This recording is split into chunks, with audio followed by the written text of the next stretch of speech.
All right. Thank you all for being here. Welcome, welcome, welcome. I am so excited about being able to share this information with you today.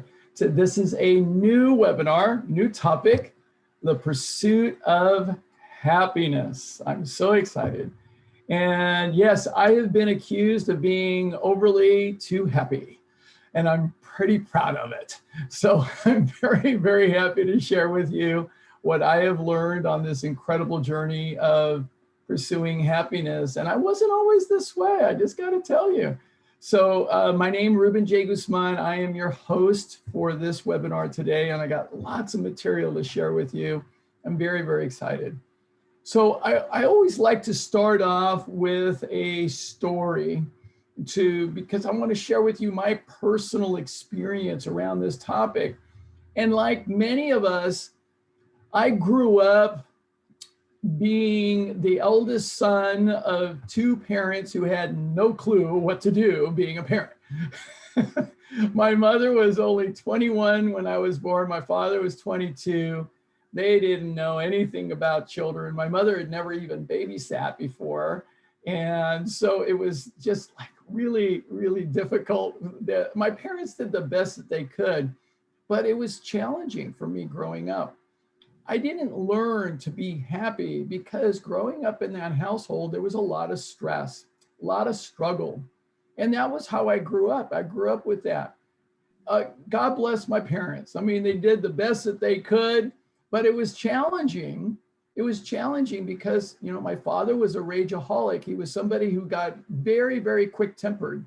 Instantly, if something was out of whack, he would go off the handle. So a lot of my youth was spent growing up walking around my father with eggshells, you know, so it was really kind of difficult. And my mother was extremely strict, and she wanted to do the best for me. She expected nothing but perfection. Yes, absolute perfection. Because you see, she was perfect. She grew up in a household where she had to be perfect. She was a perfect 4.0 all through high school. And when she went back to college, she was a perfect 4.0, except for one class. She got a B+ in biology, and that devastated her. All right. So I grew up with that kind of an environment. It was challenging to grow up with that. And, you know, I had this talk in my head growing up that I was never going to be good enough, that I could never match up to the perfection that was expected of me by my parents. I grew up feeling inadequate most of the time. I felt inadequate around my friends in school. I really felt like I was the odd person. I was the black sheep out. I was always out. I didn't fit in. I didn't fit in any way, shape, or form. So I had all of this chatter going on in my head, and I really was not happy. In fact, it was interesting because I remember going to a basketball game that my best friend Joe was playing in. And I was sitting next to his mother, a wonderful, amazing woman, Roseanne, and she was so great. And I loved her. She was just so terrific and so caring and loving towards me. And I remember watching the game, sitting next to Roseanne, and she would cheer, she would get excited, she would do all these things. And she was just, just having a joyful time and really expressing herself fully. I was as stoic as you could imagine. And then she looked at me at some point during the game. She says, "You got to have some fun. You got to learn how to just really enjoy yourself." And it was something that stuck with me. It was in the background for me. Then when I was 12 years old, I used to read Reader's Digest all the time. And the story that I read that stuck with me, it really changed my life. It changed my perspective towards how I could live my life. And so I'm going to share this story with you. It's called Allergic to Bullets. So Jerry was the kind of guy you love to hate. He was always in a good mood and always had something positive to say. When someone would ask him how he was doing, he would reply, "If I were any better, I would be twins. He was a unique manager because he had several waiters who had followed him around from restaurant to restaurant. The reason the waiters followed Jerry was because of his attitude. He was a natural motivator. If an employee was having a bad day, Jerry was there telling the employee how to look on the positive side of the situation. Seeing this style really made me curious. So one day I went up to Jerry and asked him, I don't get it. How can't you can't be a positive person all of the time? How do you do it? Jerry replied, each morning I wake up and say to myself, Jerry, you have two choices today. You can choose to be in a good mood, or you can choose to be in a bad mood. I choose to be in a good mood. Each time something bad happens, I can choose to be a victim, or I can choose to learn from it. I choose to learn from it. Every time someone comes to me complaining, I can choose to accept their complaining, or I can point out the positive side of life. I choose the positive side of life. And the author said, yeah, right. It's not that easy. Yes, it is, Jerry said. Life is all about choices. When you cut away all the junk, every situation is a choice. You choose how you react to situations. You choose how people will affect your mood. You choose to be in a good mood or a bad mood. The bottom line, it's your choice how you live life. I reflected on what Jerry said. Soon thereafter, I left the restaurant industry and to start my own business. We lost touch, but often thought about him when I made a choice about life instead of reacting to it. Several years later, I heard that Jerry did something you are never supposed to do in a restaurant business. He left the back door open one morning and was held up at gunpoint by 3 armed robbers. While trying to open the safe, his hand, shaking from nervousness, slipped off the combination. The robbers panicked and shot him. Luckily, Jerry was found relatively quickly and rushed to the local hospital. After 18 hours of surgery and weeks of intensive care, Jerry was released from the hospital with fragments of the bullets still in his body. I saw Jerry about 6 months after the accident. When I asked him how he was, he replied, if I were any better, I'd be twins. Want to see my scars? I declined to see his wounds, but did ask him what had gone through his mind as the robbery took place. Well, the first thing that went through my mind was that I should have locked the back door, Jerry replied. Then, as I lay on the floor, I remembered that I had 2 choices. I could choose to live, or I could choose to die. I chose to live. Weren't you scared? Did you lose consciousness? I asked. Jerry continued, the paramedics were great. They kept telling me I was going to be fine. But when they wheeled me into the emergency room, and I saw the expressions on the faces of the doctors and nurses, I got really scared. In their eyes, I read, he's a dead man. I knew I needed to take action. What did you do? I asked. Well, there was a big burly nurse shouting questions at me, said Jerry. She asked if I was allergic to anything. Yes, I replied. The doctors and nurses stopped working as they waited for my reply. I took a deep breath and yelled, "Bullets!" Over their laughter, I told them, I am choosing to live. Operate on me as if I am alive, not dead. Jerry lived thanks to the skill of his doctors, but also because of his amazing attitude. I learned from him that every day we have the choice to live fully. Attitude, after all, is everything. This is a great story as it reminds us of the power that we have to choose our attitudes despite our circumstances. Keep making the right choices and keep smiling. I read that story when I was 12 years old, and it stuck to me like glue.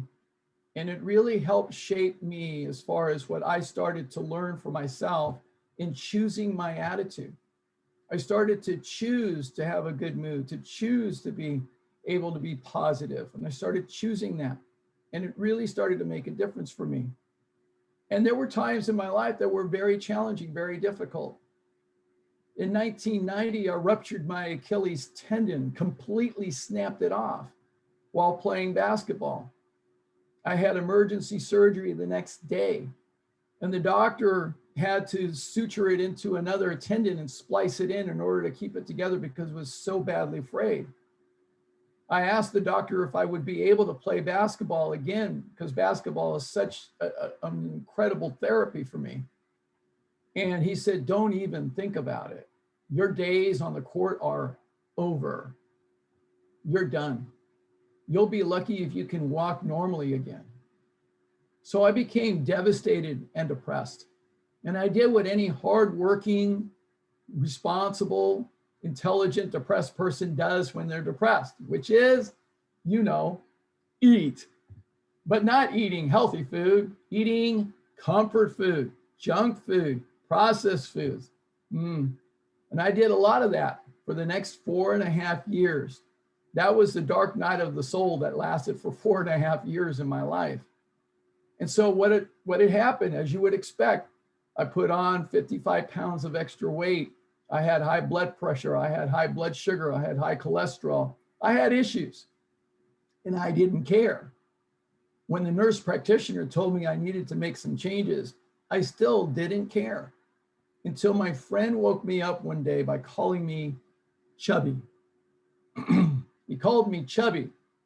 Says, getting a little chubby there, Ruben. And I had a buttermilk donut in my hand. I wanted to throw it at him, but I didn't want to waste the donut. And if you can feel me on that one, then you're my friend, okay? So the thing about it is that I got really mad, first at him, but then I got mad at me. And I realized I had done it to myself. And that began the journey of really starting to change my life. What I want to do with you today is share with you what I have learned in this journey. Yes, there's a whole psychology of happiness and there's lots of academic studies. I'm not going to bore you with that, okay? I'm going to share with you my real life lessons that I've learned along this way in pursuing happiness. So that's what I want to share with you today. And I can honestly say that today I'm a genuinely happy person. And it's not because I'm naturally this way. That's not the case. All right. I've had to practice and learn and do a lot of work on me. And I am clear that I have been a work in progress. I am a work in progress, and I will always be a work in progress. I am clear about it. And so I continue to learn, and I am a student. I have lots to share with you. My hope and my intention is that what I share with you today will make a profound difference in your life, and that there are some kernels of wisdom that I can share with you that will really make a difference and stir you like that story was able to start my journey in pursuing happiness. So I've got lots to share. If you want to state any questions, please put them in the chat window. Just questions to me. My request is don't go off on tangent conversations. Please don't do that. It gets weird for me to be able to try to sort it all out. So just ask your questions of me, and then keep yourself on mute. And then when I get done, I'll happily answer any and all of your questions. So let me do a few clicks here. So set us up for this PowerPoint. Okay, so let's see here. Click here. I think it's about 10 clicks if I counted it correctly. All right, so let's see. And let's see, we're gonna do this, and we're gonna do this, and this, and this. And here we are. All right, so here we are, Pursuit of Happiness. And a little bit about me. So Ruben J. Guzman, MPH does not stand for the speed that I drive my car. If you've never been in one of my seminars or webinars before, I just want you to know that. So my background and my education, I went to Cal Lutheran University and did my undergraduate there. And I did 3 years of training at UC Davis School of Medicine. In my research, I was looking at the connection between obesity and chronic disease. And my research was very interesting. And my advisor said, Ruben, you're onto something, but we don't have the resources for you here. You might want to consider doing a master's in public health, and then you can always come back. So I did that. And so I went to UCLA at the School of Public Health. I loved it. It was amazing. I was so in love with that whole process. And I realized when I was done that I was passionate about promoting health and preventing disease. And I was no longer interested in treating disease. And I wanted to study lifestyle medicine on my own. So I made a bold decision based on my own personal values for me. And I chose not to go back to medical school. And I chose to study lifestyle medicine on my own, but I was ahead of my time. In 2016, I went to a conference on nutrition and healthcare. And at that conference, they shared that there is a new branch of the American Medical Association that I'd never heard of, the American College of Lifestyle Medicine. Wow, I was thrilled and delighted. An evidence-based approach to prevent, reverse, and treat chronic disease using lifestyle measures as opposed to medications, but lifestyle measures in nutrition, physical activity, emotional well-being, alcohol, tobacco reduction, healthy relationships, hydration, and sleep. I was thrilled and delighted. I registered for the next year's Lifestyle Medicine Conference in October 2017, went there in Tucson, Arizona. And at that conference, which was amazing, I had 1,200 plus health professionals from 38 different countries, MDs, DOs, PhDs, masters in health-related field, all this. It was amazing. It was just fabulous. And they announced the opening of a board certification opportunity for physicians, MDs and DOs, but also for professionals, for PhDs, and those with a master's in a health-related field. That's me. So I signed up, studied for a year, and in October 2018, I went to my second lifestyle medicine conference in Indianapolis. After the conference, sat for the exam, and I passed my board exam. So it's just awesome. So lifestyle medicine is, as Dr. Wayne Dysinger, one of the founders, says, that it's the foundation of healthcare, because 80% of healthcare is chronic disease. 80% of chronic disease is lifestyle. So if the disease is caused by lifestyle, the foundation ought to be a lifestyle treatment. And doesn't that make sense? Certainly does to me. So I am one of the first board certified lifestyle medicine professionals in the world. And in fact, my certificate has the number 81. All right, so it's really, really extraordinary. I love it. I love that I found my tribe. It took me 30 years to find my tribe, but I did.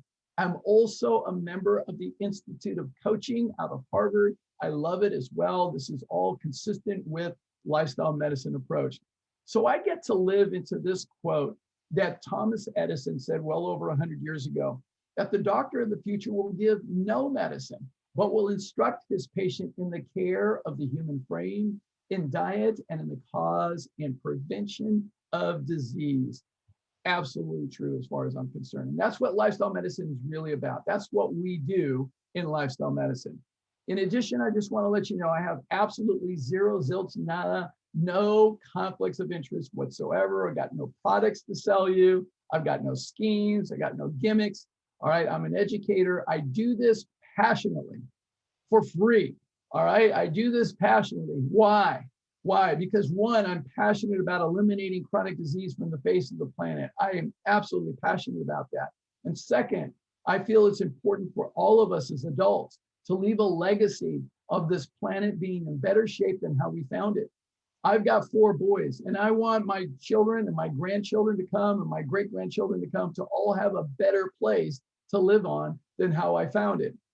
So I think it's important as all of us as adults to leave a lasting legacy. It's really important. So I also believe that Virgil was correct when he said this, that the greatest wealth that any of us can have is our health. I also am very struck by this particular quote by the Dalai Lama, one of my teachers, one of my favorite teachers. When asked what surprised him most about humanity, the Dalai Lama answered, "Man sacrifices his health in order to make money. Then he sacrifices money to recuperate his health. And then he is so anxious about the future that he does not enjoy the present. The result being that he does not live in the present or the future. He lives as if he is never going to die, and then dies having never really lived." Powerful words to think about.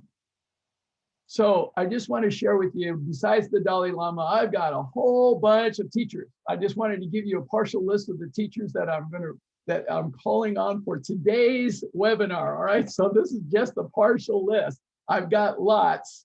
And in the background is the wisdom of Yoda, Mr. Miyagi, and Master King, all right, from Kung Fu. If you ever watched the series, it was just absolutely fabulous. I loved all of those shows and movies. They were really, really great. But I have a lot of teachers that I've learned from, and I have even more. This is just a partial list. So one of my teachers has some words of wisdom to impart to you. I always like to imitate my teachers. You must unlearn what you have learned. So I'm hoping you're willing to have an open mind, as Yoda suggests. So lots that we're going to cover today. So first of all, I want to talk about the context for health and happiness. We're going to talk about that. And what gets in the way of our happiness? What gets in the way? We do it to ourselves, and we want to know, how is it that we're doing it to ourselves? We do it. And then how discovering the path towards happiness. I want to share what I've learned along the way and some of the practices that I've adopted that have really empowered me to live a truly thriving, healthy, and happy life. And then we'll talk about how you can have the rest of your life be the best of your life and really have successful lifestyle changes that really last for the rest of your life. So let's begin with this very interesting perspective. Now, you went to school, you studied civics, so at some point you probably read the preamble to the Declaration of Independence, which says, "We hold these truths to be self-evident, that all men are created equal, that they are endowed by their Creator with certain unalienable rights, that among these are life, liberty, and the pursuit of happiness." Powerful words, really powerful words. And when you think about it, that is the inception of our country, is July 4th, 1776, because that's when the Declaration of Independence was signed.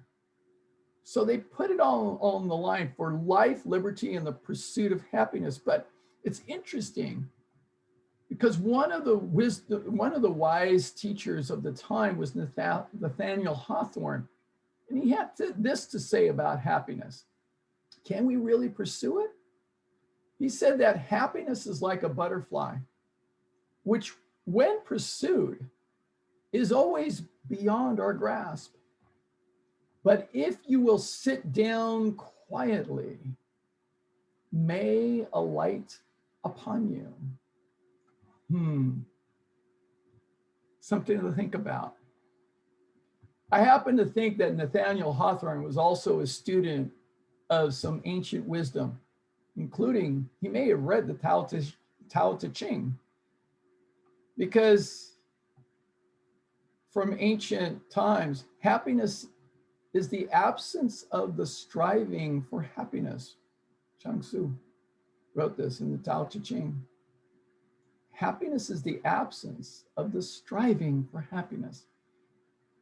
And then from the wisdom of Buddha, Buddha said this, that happiness is a journey, not a destination. Work like you don't need money. Love like you've never been hurt. And dance like no one's looking. Powerful words, really powerful. So let's begin this journey for today. There's no way I could probably spend days talking about this topic, but we're just gonna start with a short journey. So let's begin this journey by understanding the context for health, happiness, love, all the things that we want in our life. The context, the framework starts with a quote by my dear professor at Cal Lutheran in biological sciences. One day in class, it was comparative anatomy and physiology, and he said this: remember that all of life is in one of two states at any given moment. Either it is surviving or it is thriving, and that's all there is. And when he said that, it shocked me. I didn't understand. I asked several questions, and he said, sit with it, Ruben, you'll figure it out. I sat with it for 3 years, and I went to medical school at UC Davis, and I'm taking a class called embryology, and I was finally able to connect the dots. So in embryology is the study of the embryonic period of human development from the moment of conception to the point where everything is there. Now it just gets bigger, and we call it a fetus after that. So this embryonic period pretty much corresponds with the first trimester. So early on in our development, we all look like this, a ball of cells that are indistinguishable from each other. We call it a blastomere at this particular stage. So the thing is, this ball of cells gets bigger and bigger and more cells, and finally gets to a point where it starts to fold inward on itself and starts to form a tube of cells that will become the first organ system of the body to become distinguishable and operational. This tube is otherwise known as the neural tube. So the neural tube gives rise to the nervous tissue, all right, of what we call the limbic brain, the central features of the brain, the hippocampus, the hypothalamus, the pituitary, all right, and then it's all connected to the entire spinal cord. So the professor said, this is the central nervous system, and it is in charge of the rest of the body. How the body will function is dictated by the central nervous system. Now, it's an electrical system, he said. And just like any electrical system, it's got two currents. You got a positive current and a negative current. So the positive current for the central nervous system is what we refer to as the parasympathetic branch of the central nervous system. So that's when that is on, it's going to affect every organ system in the body, including our brain. It's going to include the brain as well. So it's going to affect every organ system in our body. Every cell in our body is affected when we're in the parasympathetic state. When the negative current is on, that is the sympathetic branch of the central nervous system. When it is on, it's affecting every organ system in the body, every cell in the body, including the brain, in the opposite way. These two currents are polar opposite of each other. This is critical to understand. And then the professor said, once this system is turned on, it's on 24/7 for the rest of our lives till the day we die. It's the first system on, it's the last system off. Now, what he also said is this, and this is what got my attention that day. When it is on, we are operating either in the parasympathetic state or we are operating in the sympathetic state at any given moment. We can go back and forth between the two. We do not operate both at the same time. We go back and forth, one or the other at any given moment. And finally, I got the or that Dr. Kalitsky was trying to teach me 3 years earlier, that we are either surviving, that all of life at any given moment is either surviving in the sympathetic state or it's thriving in the parasympathetic state. And that's all there is. Now, every healthcare professional learns this, but we don't realize the significance and importance of this. And so we forget about it after the board exams. And yet it is absolutely fundamental to our health, to our joy, to our happiness. It's absolutely fundamental. Consider this, that when we're in the sympathetic state, we are reacting to stress. We're in the state of survival. We're operating from a very primal aspect of our lives, very primal. It's all the limbic brain, it's very primal. We may recognize fight, flight, freeze, or fold as our reactions, but even as subtle as a perceived threat is enough to induce fear and put us in the sympathetic. What we see in the literature is clear today, that the root, the common threat of all chronic disease is being in the state of dis-ease far too much. And that includes depression, sadness, and apathy, and everything else. All the mental disorders is also at play here, all of it. So it absolutely has an effect on our happiness. It absolutely does. So anytime we experience a loss of vitality, energy, vigor, strength, power, connection, fulfillment, peace, or ease, consider that we are operating in the state of survival. We're in the battle zone. That's what we're doing. That's what we're doing. We're fighting. So what lifestyle medicine is all about being able to fundamentally shift our central nervous system state from being predominantly in sympathetic to becoming predominantly in the parasympathetic state. Now, when this happens, our body is able to start to heal itself. We experience peace and pleasure and restoration, digestion. We get to experience fun, play, and ease and joy and happiness. We're thriving and healing, and we experience our life from a powerful perspective. We really do. And it's amazing. We get to be happier when we're in the parasympathetic. And don't you feel happy when you're sitting wouldn't you feel happy sitting on a beautiful log like this in front of the ocean, just listening to the calm waves? Oh, that's beautiful. That's joy. So I teach in one of my seminars, and by the way, I've got several pieces from several of my seminars. So I teach in one of my seminars, the 5 secrets to living a thriving, healthy, happy life. I teach that there are 5 elements that we have total control over that influence our central nervous system state. Most of us are not aware of this. And I use this symbol here, the yin and the yang, powerfully because there's wisdom in this. Because this yin and yang symbol is really either we are surviving in the yin or we are thriving in the yang. So we have to understand how that works. And this has been around for thousands of years. So there are 5 elements. Number 1 is the thoughts that we think. And Buddha said, we are what we think, not just what we eat. No, what we think.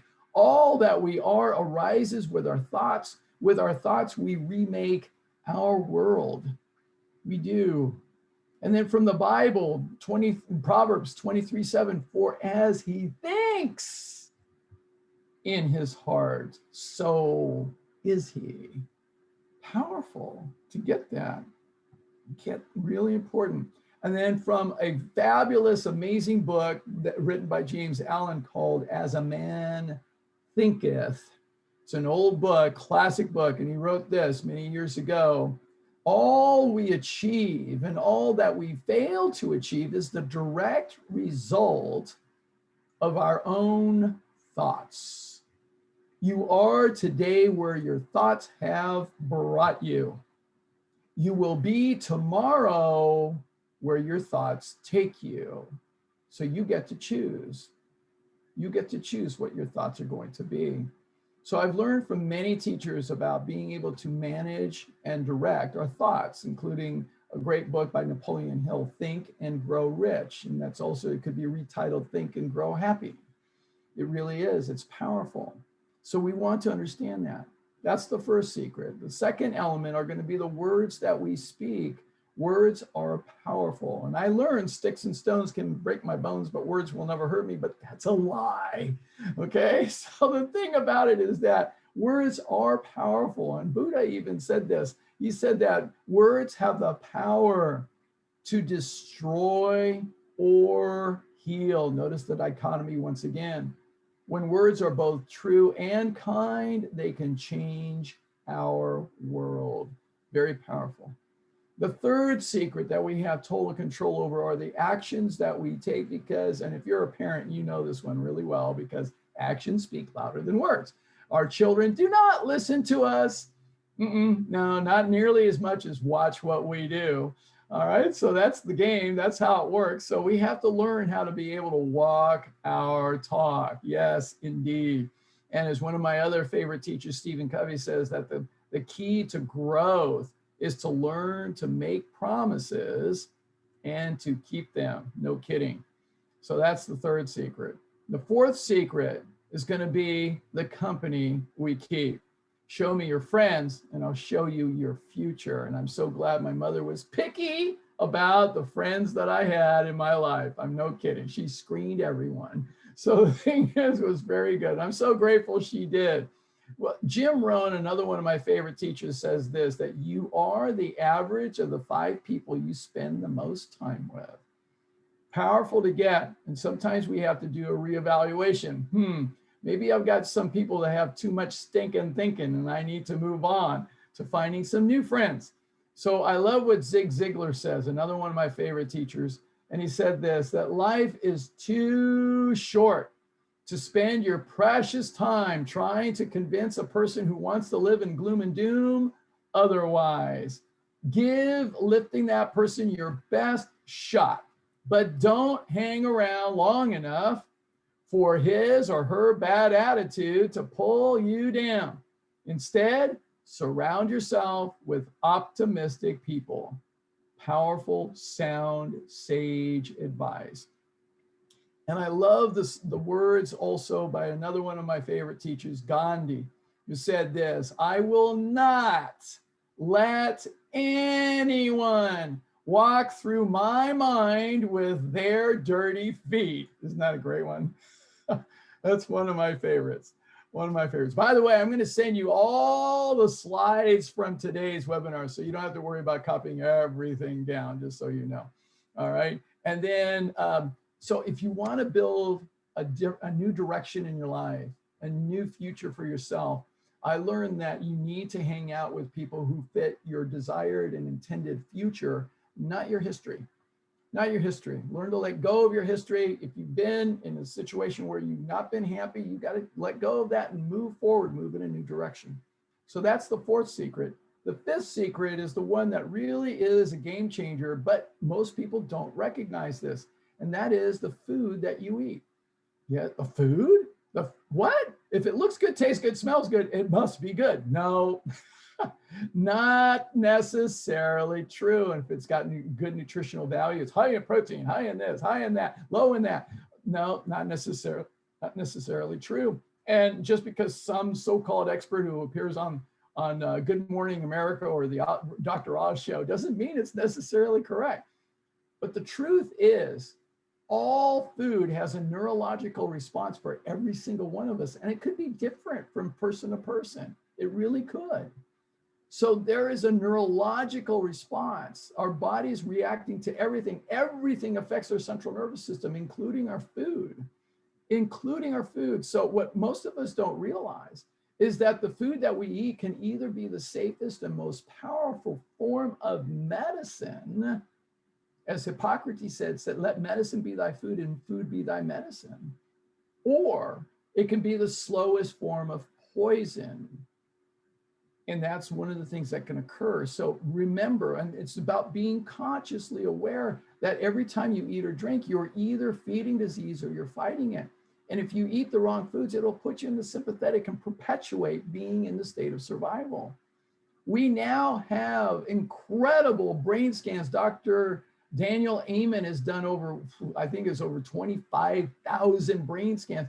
And we're able to look at the brain now, and we can actually see a difference because of the physics of energy, because there's frequency, amplitude, and wavelength to energy.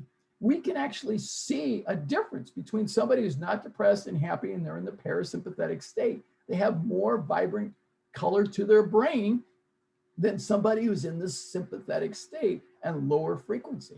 So we're able to actually see that. And it's dramatic because we can actually even show pictures at a very fast rate of speed and see the brain shift from sympathetic to parasympathetic, just like that.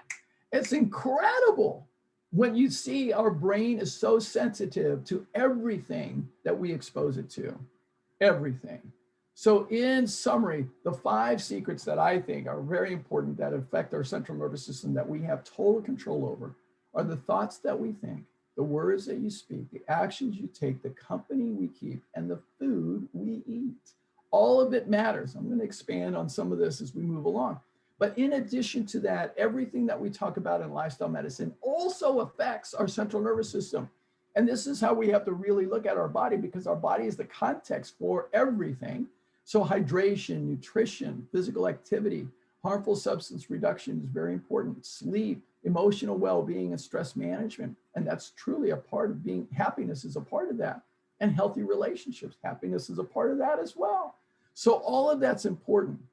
Overlay on this as well the fact that we as human beings, from the wisdom of the ages, we have 4 fundamental energies.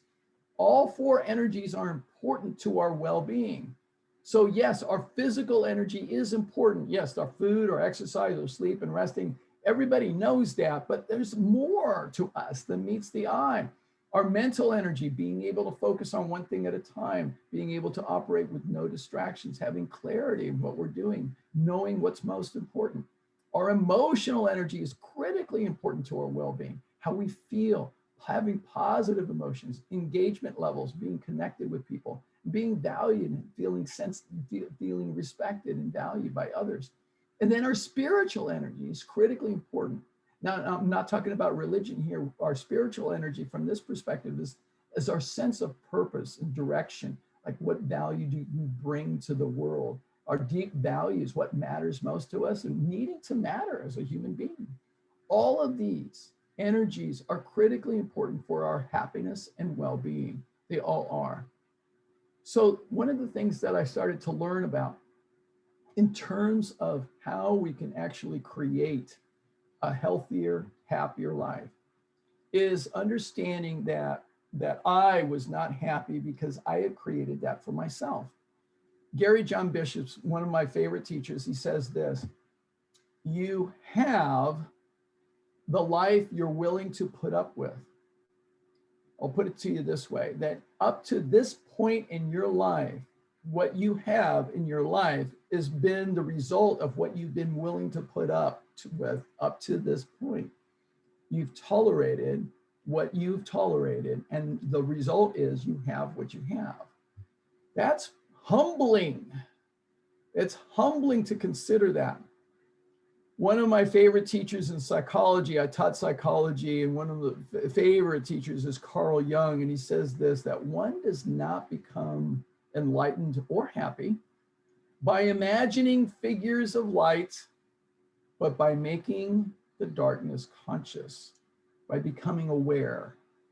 we all need to look at our our shadow side, if you will, the subconscious area of our life. And Debbie Ford, another one of my favorite teachers, she says this, that our shadows hold the essence of who we are. They hold our most treasured gifts. By facing these aspects of ourselves, we become free to experience our glorious totality, the good and the bad, the dark and the light. So starting in 1995, I started to really do this investigation of myself. I started to look, and I started to courageously look at my shadows. And I started diving into that. And I love what Yogananda says this. And I also became a yoga teacher, by the way. So I started learning the wisdom of yoga. And I love what Yogananda says in the autobiography of a yogi. Millions of people never analyze themselves. Mentally, they are mechanical products of the factory of their environment, preoccupied with breakfast, lunch, and dinner, working and sleeping, and going here and there to be entertained.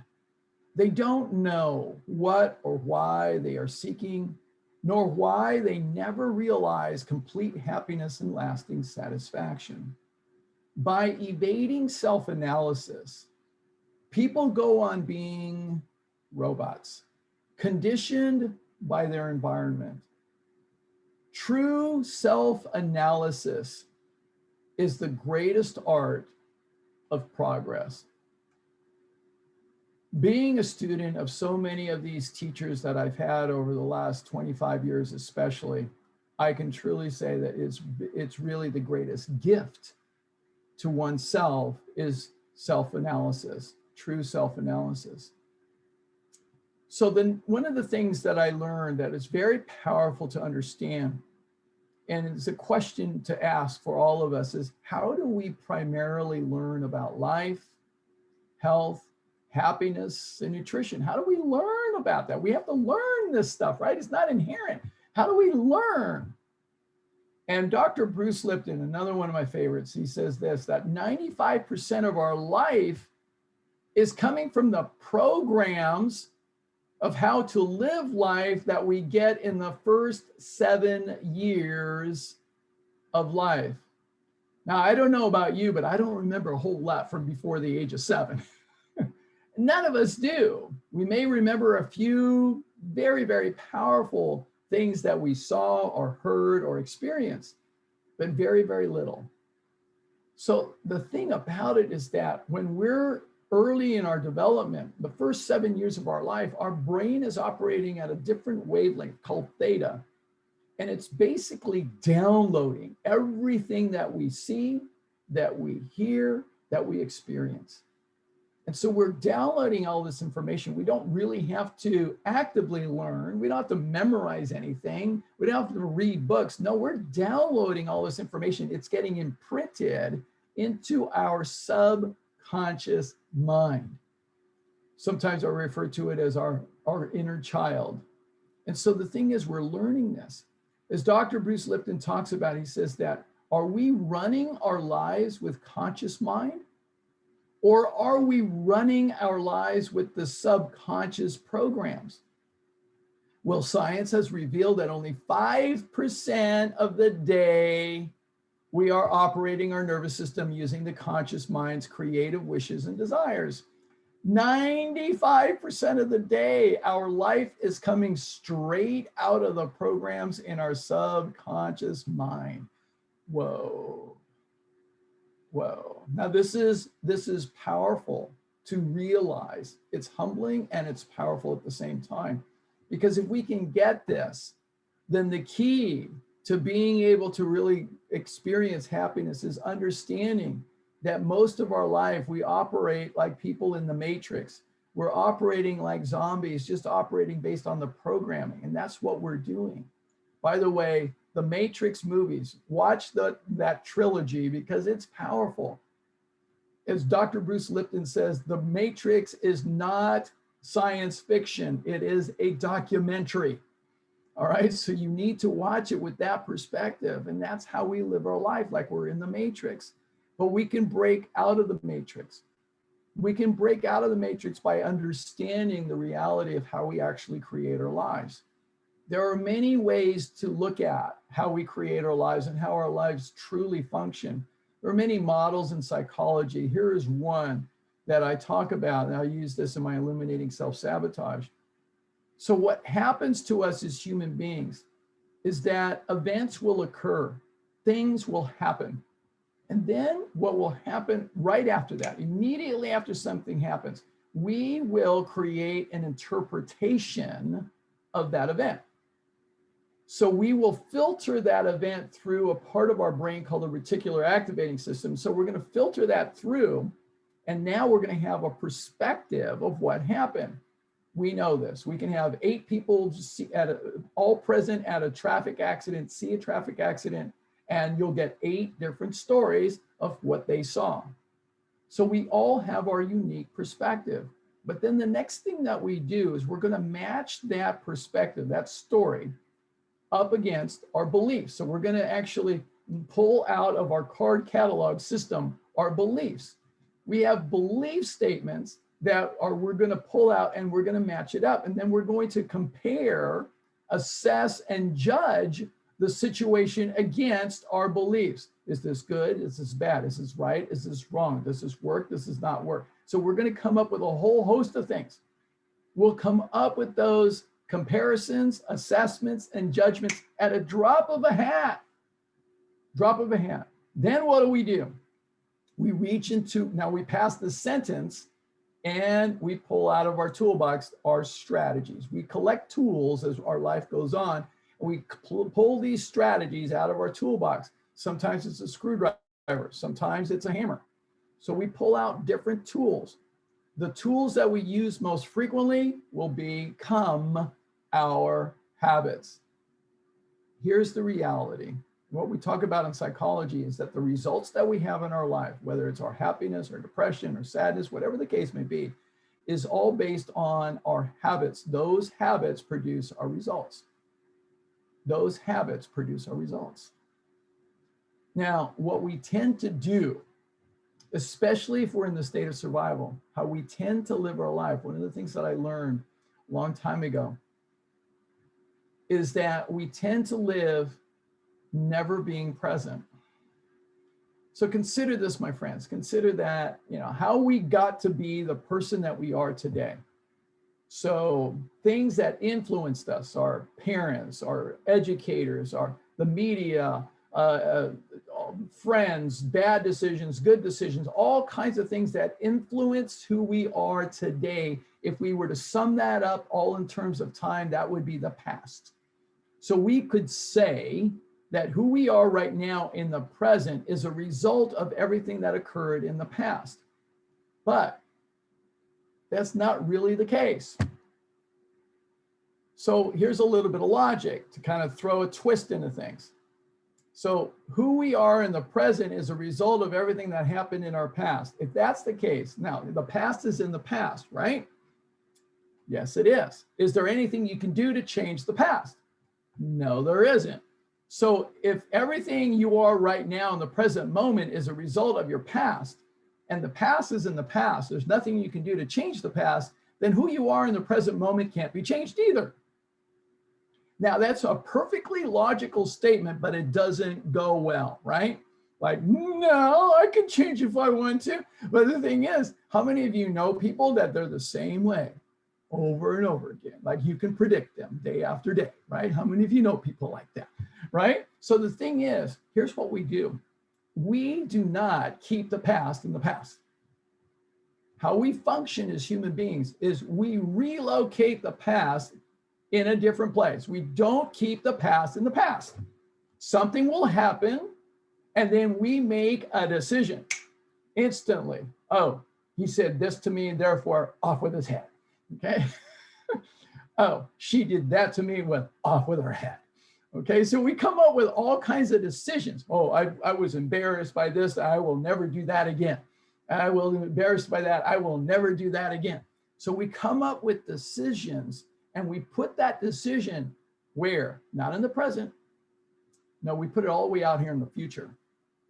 So how we live our lives is that we will take the decisions from our past and we will continue to relocate them, not in our present moment, no, out in front of us. It's not baggage behind us. No, it's the decisions of the past, the constraints of the past that we put out in our future.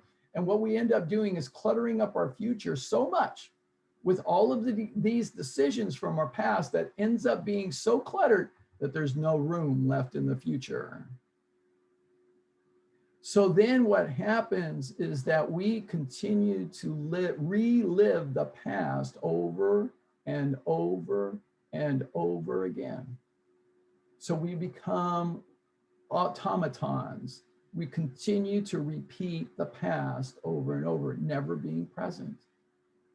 So what we have to be able to do, if we're really going to be happy, is we have to learn how to put the future and clear out this future.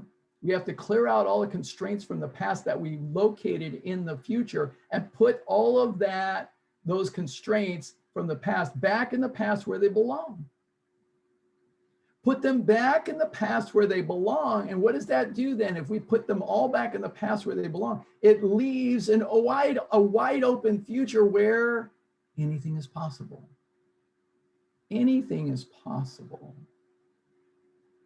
And so now we can start to live fully in the present with a wide open future. That's amazing. To do that, we need to take a radical and different approach. As Einstein said, the significant problems we face cannot be solved at the same level of thinking we were at when we created them. And he was telling us we created our own problems, not intentionally, but subconsciously. And we've got to shift our thinking in a whole different way. We have to be able to deal with the subconscious mind, which is so powerful. The subconscious mind, getting access to the subconscious mind. A lot of people want to consciously be happier, but they don't realize they have to deal with your subconscious. It records everything. It has no verbal language. It takes everything literally. It's not logical. It's the feeling mind. It's 1,000,000 times more powerful than your conscious mind. So the key to being happy is recognizing how we operate at the subconscious level. So what I've developed over the years is understanding the map of our subconscious mind. Now, I didn't learn this in school. This is something I created based on extensive amount of study. So there's a mechanism for self-sabotage in our subconscious mind that I talk about in an entire webinar called the Eliminating Self-Sabotage. I'll invite you to watch that. But this is my model. It's for helping us to understand. The subconscious mind has different levels. At the tip of the iceberg is what we're aware of. So we're aware of certain things that we say to ourselves in the moment of truth. So maybe we are trying to diet and lose weight, and we say, dieting sucks. I want ice cream now. All right. So we say that in the moment. So that's something we've heard many times before.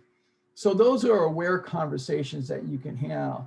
But then what's underneath that are these primary conversations that we learn early on in our life, usually between the ages of 2 and 5. These are survival conversations. And we may not realize it, but we're projecting these conversations when we're in this state of survival. We project. How many of you can look at somebody with their arms crossed and tell what's going on inside their head, right? All right, you can tell they're projecting, right? We project these things. I'm not good enough, I'm not pretty enough, whatever the case may be. So these are a sample of some of the primary conversations that we could have. I'm not going to go through all of it in great depth today. But the thing is, I want you to realize we have to get a grasp of this. And what I have done is I've continued to learn and reveal and peel away layer after layer of all of these conversations, because guess what? All of these have applied to me or my clients. So all of these. So I've looked at myself and looked to see, okay, what's my inner child, my little 2-year-old saying in that moment when I'm about to sabotage myself, when I'm upset, irritated, or frustrated, or annoyed. I'm saying something. And then what's underneath these primary conversations is a subconscious payoff. Subconscious payoff is what our inner child is getting as an immature reward. So we get immature rewards, just like I love the films You know, Charlie and the Chocolate Factory, and Willy Wonka, Alice in Wonderland, all of those wonderful movies, many, many stories. A lot of the fairy tales are all this way as well. Looking at the payoffs that we get, such as immediate gratification, comfort, pleasure, or laziness. Oh, emotional reasons and justifications. Oh, sometimes we play the blame, shame, guilt card. That's a very, very strong payoff. Or we play either side of the being right or being wrong. So we make ourselves right, everybody else is wrong, or we make them right and make ourselves wrong. We go either way. Or we play the superiority versus inferiority card. You're superior, I'm inferior, or you're inferior, I'm superior. Or we play the control, no control, and chaos card. I'm in control, it's my sandbox, my toys, and you're not in control. Or we play, I just need to be free and easy and go with the breeze. Or the biggest subconscious payoff is the payoff of avoiding responsibility. I don't want to grow up. I just want somebody else to take care of me. So we play all of these cards at a subconscious level. So we want to look at ourselves and really examine ourselves. And then what's underneath this, what keeps this in play are the roles, the survival roles that we learn to play early in our lives. We learn to play different characters. In fact, you already know this. I mean, how many of you know that you act differently when certain people come around for dinner, especially during the holidays?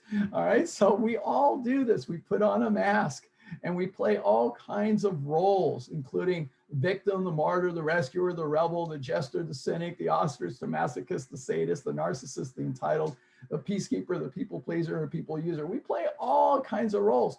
What's helpful is to learn to identify our roles so that we can understand how we're functioning in different circumstances around different people. And this is really very, very powerful to examine this. In addition, what we want to do is look at the whole crux of the matter. And what I learned is what drives this whole state of being unhappy is being in the state of fear. Fears drive the subconscious in the state of survival. Fears drive this. And there are many fears that we could have. There's the fear of rejection, fear of failure, fear of success, fear of the unknown, fear of being uncomfortable, fear of pain, fear of loss, fear of responsibility. All of these, any of these could be operating. And we learn to be afraid early in our life, and we don't realize that these fears are still running. They're still running in our life. We're afraid of so many different things, even though we're adults and consciously, it makes no sense, but we're afraid. And I love what Dr. Silver talks about, Amy Silver. She talks about fear is a painful feeling that usually prompts us to avoid the cause. And this picture in the background, somebody hiding underneath the pillows. So there's a fear of speaking up, fear of not speaking up, fear of being rejected socially or being rejected professionally, not being noticed, of being noticed, of saying the wrong thing, showing weakness, trusting others, fear of building meaningful relationships, being alone, being unloved, showing strength, doing things differently or taking risks, losing control, being in control, being shouted at or being dominated by others, shining too bright or showing others up. All of these, any of these could be at play. And it's important for us to recognize this. So one of the things that Carl Jung taught me is this, is that where your fear is, there your task is. And what I started learning with the help of many coaches and teachers was to really start examining my fears. What is it that I'm afraid of? What is it that I'm concerned about? What is it that I'm worried about? What is it that I'm anxious about? And really dive into that. Because that's what holds me back from really living a thriving, healthy, happy life. To really examine my fear. All our fears are based on our beliefs. And one of the things that was very powerful for me to learn is that a belief is a thought trusted to be true. It's a thought trusted to be true. I got that from Dr. Spencer Johnson, a wise, wise teacher of mine.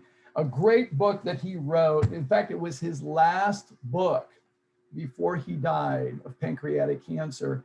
And he wrote this fabulous book called Out of the Maze, the sequel to Who Moved My Cheese, another powerful and amazing book.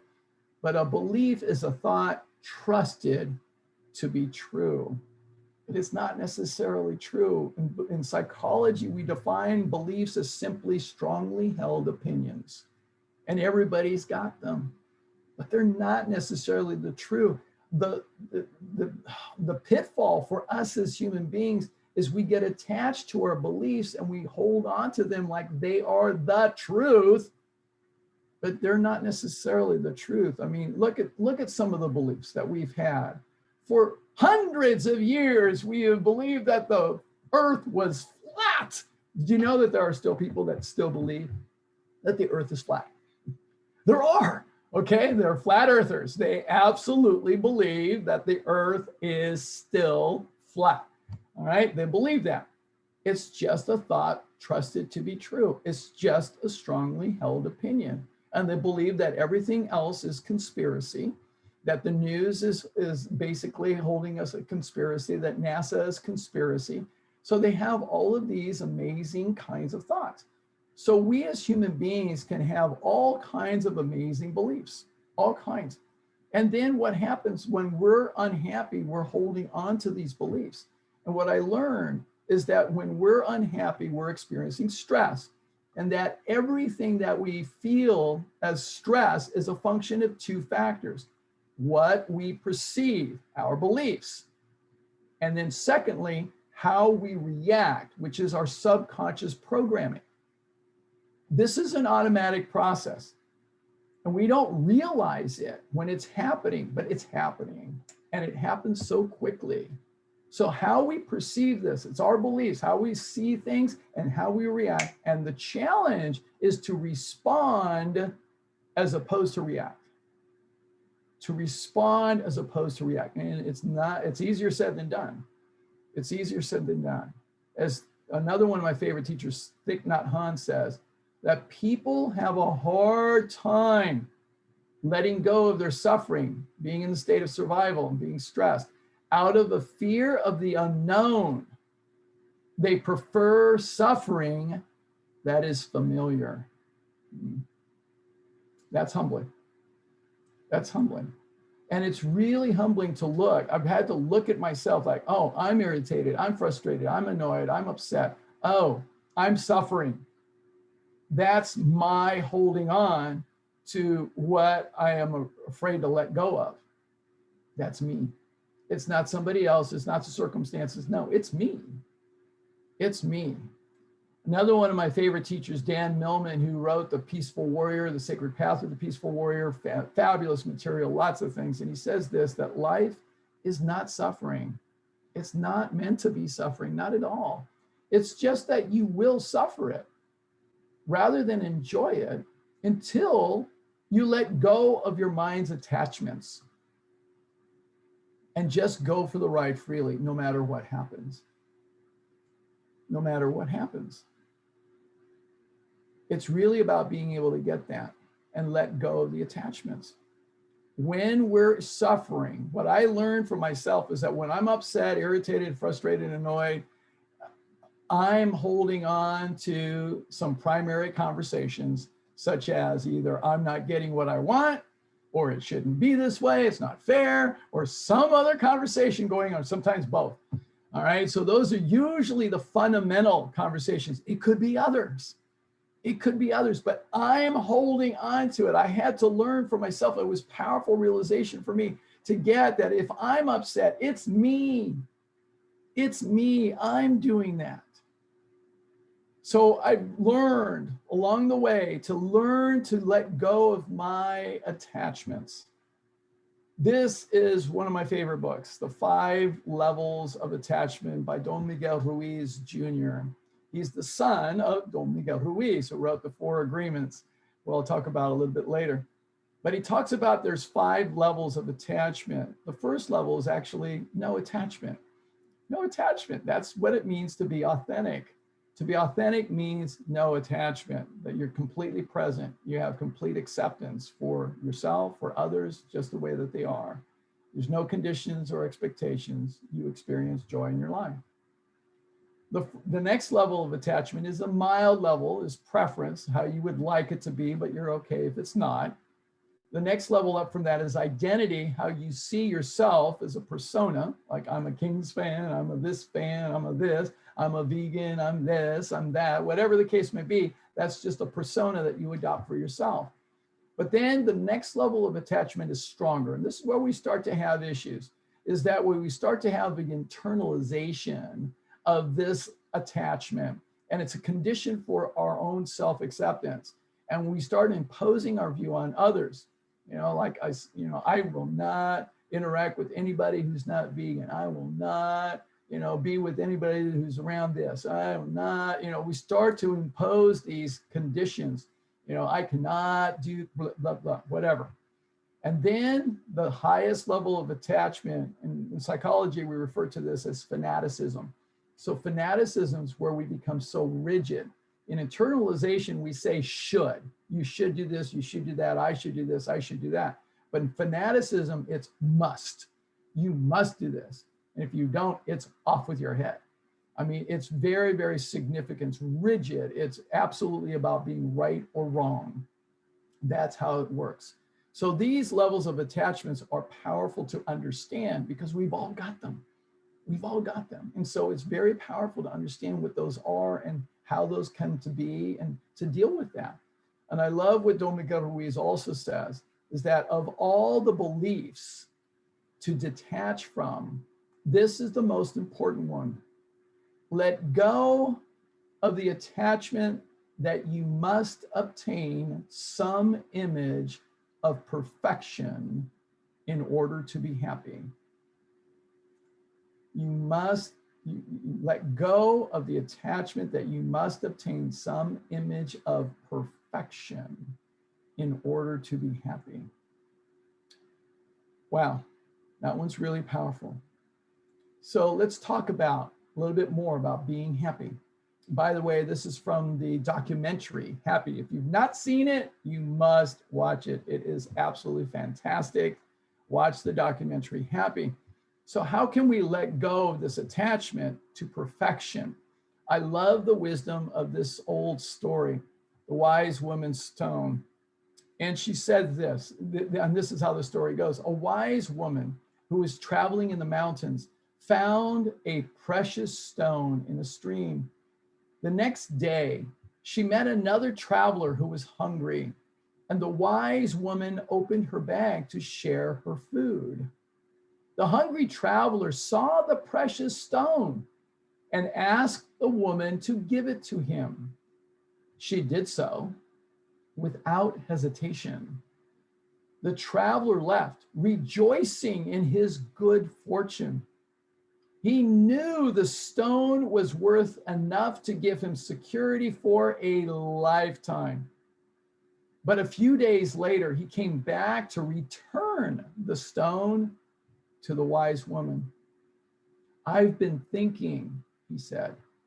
I know how valuable the stone is, but I'm giving it back in the hope that you can give me something even more precious. Please give me what you have within you that enabled you to give me the stone without pause. I've always loved this story because it really is teaching about how to live a life with no attachment. So one of the first lessons that I learned, one of the most powerful lessons that I learned, to be able to live a life with no attachment, to be authentic, means that I have to learn how to eliminate upsets, eliminate being unhappy, eliminate being frustrated, annoyed, irritated, to be able to do it faster and faster and faster. So I learned how to do this over time. I've been so grateful to all the teachers that have taught me the different pieces of being able to do this. So when I'm upset, I've had to learn first to recognize who's causing the upset. Oh, that would be me. I'm upset. I'm causing it to myself. It's my perception and my reaction. My subconscious mind got triggered. Yes, it's me, me, me. It's not the other person. It's not the circumstance. No, none of that has anything to do with it. No, it's me. I got triggered. So then the next thing to do is to stop playing the blame, shame, guilt game. Let that go. That doesn't help. And I've got to let go of my attachment. Let go of it. It's just my attachment. My attachment's what's causing me to suffer. It's my attachment. And I've got to take complete responsibility for my life, for my health and my happiness. I take complete responsibility. One of the most powerful things to be able to say, it's one of my affirmation statements, is that I take, let's see, how have I got it right? I create my life. I am completely responsible for my life. I say that every day. I create my life. I'm completely responsible for my life. In every aspect of my life, I am completely responsible for my life. So then the next thing I'm going to do is I'm going to seek to understand. As Stephen Covey taught me a long time ago, seek first to understand, then to be understood. It begins with understanding. Get over there in their world. Be in their world. Now, sometimes you may need to communicate boundaries. That's perfectly appropriate. Brene Brown, another one of my favorite teachers, she says that sometimes we need to communicate our boundaries. And our boundaries are simply being able to clearly state what's okay and what's not okay. What's okay, what's not okay. All right, so we need to be able to do that. When we take charge of ourselves being upset, it's amazing. It's amazing. Now, I don't get upset like I used to anymore. Yeah, I get triggered. Everybody does. I get triggered, but I don't get upset like I used to anymore. And it's been years. My father and I used to do this. World War III, within 5 minutes of being in proximity. Every time. Oh my goodness. Now, I learned how to change my mindset and my actions. I learned how to do that. And it was fascinating because when it was about 2006 and I was going over to visit them and I got on the phone because I was going to be delayed because of traffic, and he started to read me the riot act. And it was remarkable. It was remarkable because for the first time in my life, that visceral reaction that always occurred when my father raised his voice, for years, it had always been there. It was now gone. It was completely gone. I was at peace. I was completely at peace. And I was able to calmly respond to my father. I said, well, if I don't get off on Soto Street, I'll probably be there another 45 minutes. This way, I'll be there in about 20. And I was calm. I didn't have that energy, that angst. I wasn't in that space anymore. It was completely a different experience for myself. And then my father just simply responded because I shifted my energy. Guess what? It shifted his. And he said, oh, see you when you get here. Completely shifted the dynamics of our relationship, completely. I had to learn how to eliminate me being upset. I had to take that on for myself. It's powerful to learn this. It really is. So to do this takes first and foremost a shift in mindset. Consider this, my friends, that every time that we're in the state of survival, we're stressed, we're in the state of survival, we're operating from what Dr. Carol Dweck calls the fixed mindset. So our mindset is operating in the fixed mindset. So we believe that talent's inborn, either you got it or you don't, you're a success or a failure. It's very perfectionist. Whereas to be calm and happy is to be in the growth mindset. That's consistent with the parasympathetic state. So that's all about learning and improving, being curious and being inquisitive. That's everything can be developed and improved, and everything is about communication and learning. So we have a choice. What I've learned is that we have a choice. We can be operating from our standards and ideals in the fixed mindset and have an attachment to perfection, but that's never truly fulfilling. Yes, you can be accomplished, but not fulfilling. Or you can choose to operate your life from your values and principles and operate in a growth mindset with a commitment to learning. That is always fulfilling. It doesn't mean you have to be perfect at it. It's about making progress. So that's the first step that I learned. It's very, very important. Another thing to really important in being able to be happy is, and this is a lifestyle medicine fit for me, is being able to build resilience. So in psychology, we define resilience as the capacity to prepare for disruptions, recover from shocks and stresses, and adapt and grow from a disruptive experience. Because you know what? Life happens. Life happens. So this is my friend Nimai Delgado. And so, you know, he's prepared for disruptive experiences, wouldn't you say? Because he's strong, he's fit, he's capable. With the stronger and more fit and capable we are, the better resilience we have. So it's important for us to take care of ourselves. So here are some tips that I've learned along the way that really make a difference. Number one on my book is water, water, water. Absolutely. I mean, we're in the state of survival. Guess what? We're looking for water in the desert. We need water. Water is essential for everything. Now, Dr. Goldner has this recommendation. I'm really impressed with this, but and I've heard this in bodybuilding, I've heard this in athletic training, but we need about a half an ounce of water per pound of body weight. So you need to be thinking about shooting towards a gallon of water a day. I'm upping my game, just so you know. All right, so I'm trying to increase my game. So I've got water right here, so I got to drink more of this. All right, so the thing is, you need lots of water, and we see optimal benefits at 128 ounces a day. That's a gallon of water. Now, don't do it all at once. Don't do that, okay? Gradually increase your water, and make sure you cut it off in the evening before, with enough time before you go to bed, so you don't stay up all night.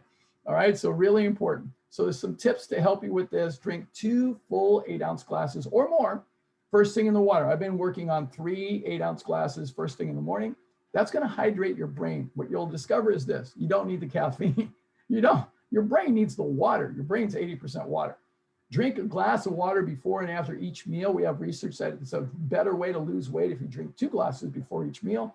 Drink 2 glasses before a workout and 2 glasses after. Absolutely wonderful ways. That's an easy way to get to 96 ounces. Easy way. Other things you can do is also eat your water. Plenty of great healthy foods that you can eat that have lots of water. You should have lots of this. It's so great to have lots of these. Nutritionally, what you should also be doing is concentrating on a whole food, not processed foods, plant-based, not animal food diet approach to your nutrition. This is optimal. Now, I'm not the only one saying this, okay? I'm not crazy, because guess what? All of these scientific organizations they concur, okay? American College of Lifestyle Medicine, American Cancer Society, American Academy of Nutrition and Dietetics, the American Medical Association, Diabetes Canada, World Cancer Research Fund, American Diabetes Association, Endocrine Society, American Heart Association, American Association of Clinical Endocrinology. All right, look, it takes doctors, physicians, a minimum of 12 years for the early adopters to catch on to the science. That's pretty pathetic, all right? And so it takes the news agencies approximately 15 years to catch on. So this isn't out on CNN. It should be, all right? So you need to know that all of these organizations say eat more unrefined plant foods. That's what needs to happen. So this is my food pyramid. I'll send this to you so you have this, and I'll have information about it. But you want more plants, and you want to avoid foods that cause inflammation, that put you in the sympathetic state, that contribute to you being depressed and anxious and angry and all that other stuff. So avoid these foods: meat, dairy, oils, processed foods, sugar, deep fried foods, sodas, all legal drugs, including caffeine, nicotine, and alcohol. And excitotoxins include aspartame and MSG. Stay away from these. Stay away from these. There is a nervous system reaction, and it's quick.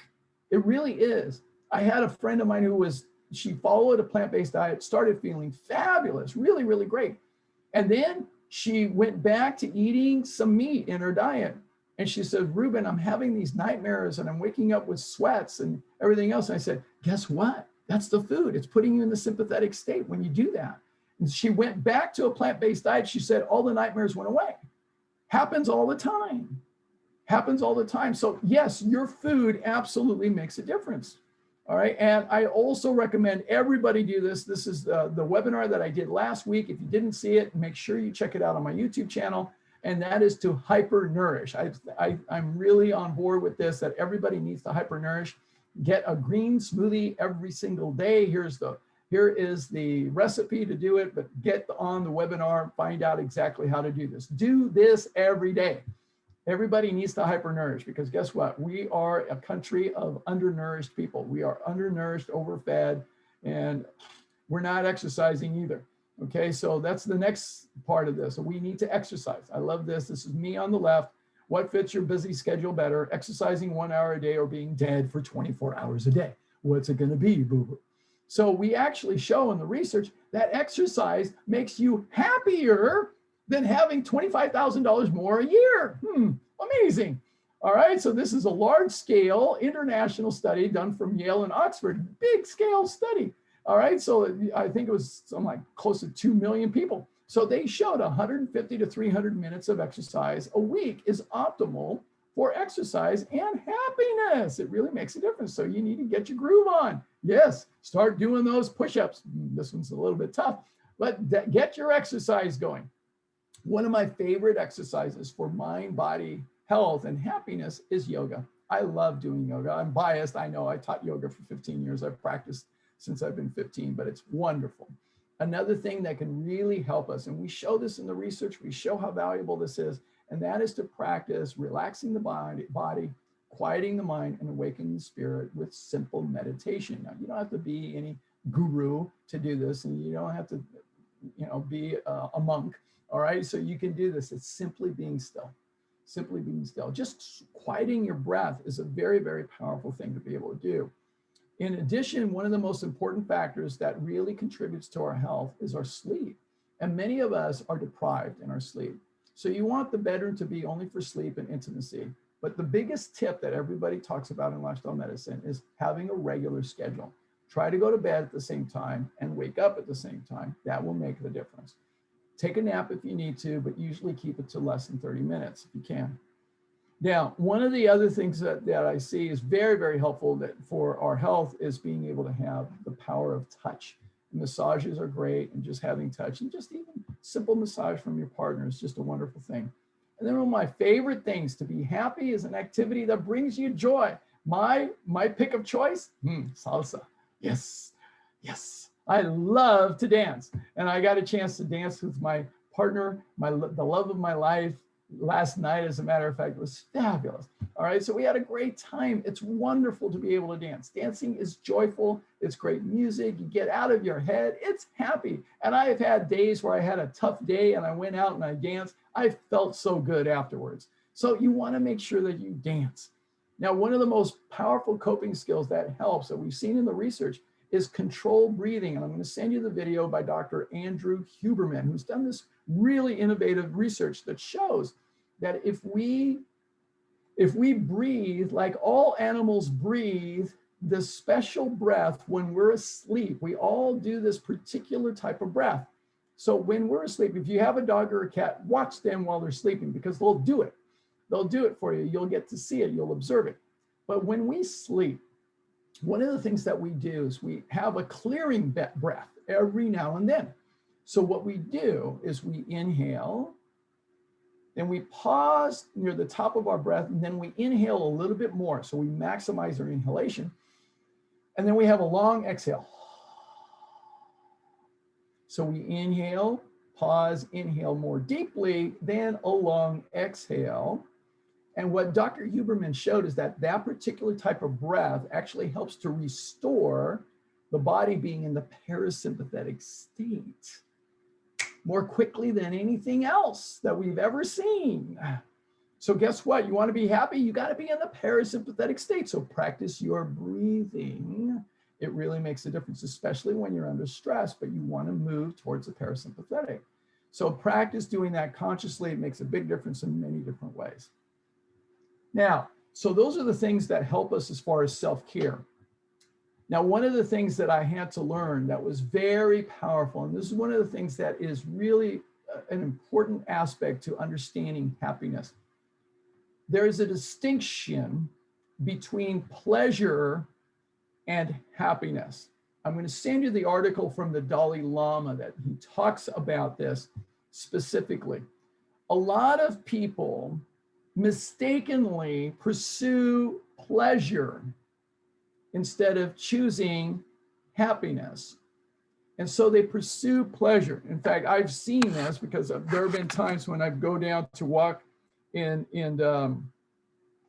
I have clients in San Francisco that I've gone to meet with, and I go down there and take the BART, the Bay Area Rapid Transit, so the subway, and then I come up on Market Street, and then I walk down Market Street to my clients' offices, and it's interesting because I just, as a psychologist, I study people. All right, so I study. I wonder, I want to observe this 5-minute walk. I want to see how many people do I get to have eye contact with? You know where most people's eye contact is? There, in their phone. The average on a 5-minute walk on a busy street, Market Street, 2 people. Average 2 people eye contact in 5 minutes. So we are caught up in pursuing pleasure.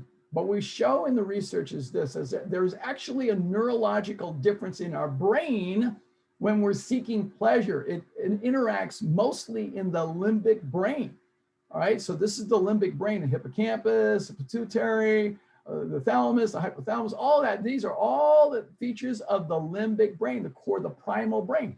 Whereas when we actually choose happiness, we see integration throughout the brain, throughout the entire brain.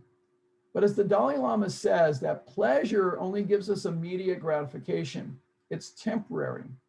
It usually requires only a little bit of effort, but it also always fluctuates. And it's usually the avoidance of pain, because what we're wired to do when we're in the state of stress is avoid pain, seek pleasure, and conserve energy. Those are the 3 things that we do automatically when we're in the sympathetic state. The Dalai Lama also talks about how when we seek pleasure, it generally leads to more suffering. In the long run, it does. Happiness, however, is different.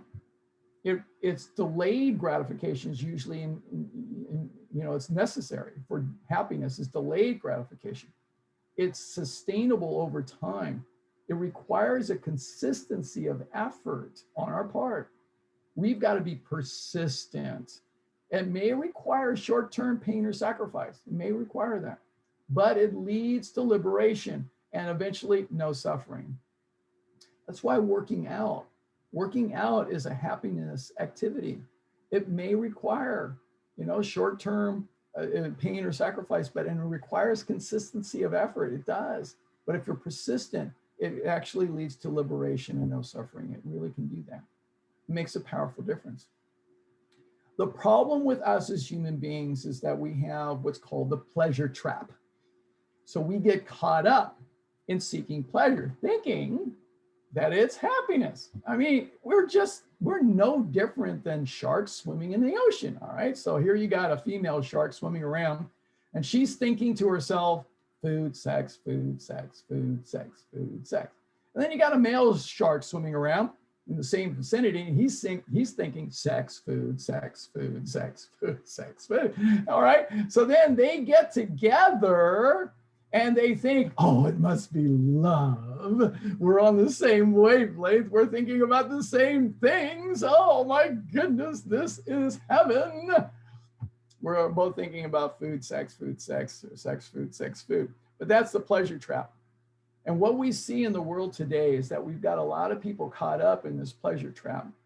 And so there's this very dysfunctional paradigm that we believe that accomplishment is the same as success. So having the fancy car and the wonderful clothes and lots of money and all the jewelry and all of this and all of that is the same as success. We have this cultural paradigm. All the advertising, all the media, everything else perpetuates this paradigm that accomplishment is the same as success. But one of my greatest teachers that I love so dearly is Coach John Wooden.